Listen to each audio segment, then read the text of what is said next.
Hey everyone, thanks for joining me today.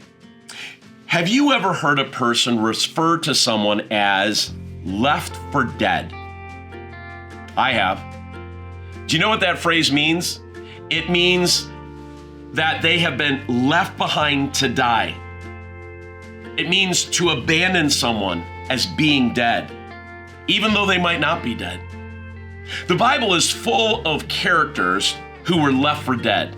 In the Old Testament, the three Hebrew children, Shadrach, Meshach, and Abednego. Do you remember them? They were thrown into the fiery furnace, and when they were thrown in there, they were basically left for dead. No one expected them to come out of that fiery furnace. Or how about Daniel, who was thrown into the lion's den and left for dead? No one expected him to survive. And then there's Joseph and his amazing multicolored coat, right? And because of jealousy, he's thrown into a pit by his brothers and he's literally left for dead. They never thought that they would see him again. In the New Testament, we have this guy called Lazarus who gets put in a tomb and he's left for dead. There's a girl named Tabitha who's left for dead by friends and family. And then, of course, the ultimate example was Jesus, who was hung on a cross, placed in a tomb, and what? Left for dead. I want you to know that right now there are people that are walking around in our community, in your neighborhood, that have been left for dead because of a diagnosis from their doctor. They've been left for dead by this world because of the mistakes and the failures they've made. They've been left for dead because of their financial situation, or because of a broken relationship, or because they live in the wrong neighborhood and don't have the same opportunities that other people had. Our culture right now is filled with people who have been left for dead, abandoned. In fact, maybe you're listening today and you're one of those people. Well, I've got great news for you. All of the Bible characters that I just mentioned to you, who are all left for dead, they all experienced a resurrection. A fourth man showed up in the fiery furnace with the three Hebrew children. And they walked out, and the Bible says they weren't burned and they didn't even smell like smoke. The lion in the den with Daniel simply went to sleep.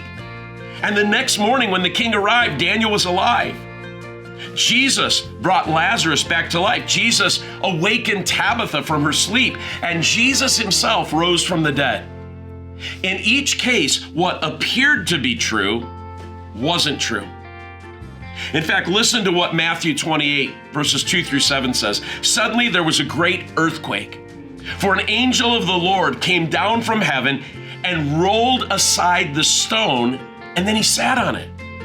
His face shone like lightning, and his clothing was as white as snow. The guards shook with fear. Who were these guards? They were the guards that were guarding the tomb of Jesus. They shook with fear when they saw him, and they fell into a dead faint. Then the angel spoke to the women who showed up at the tomb and said, "Don't be afraid.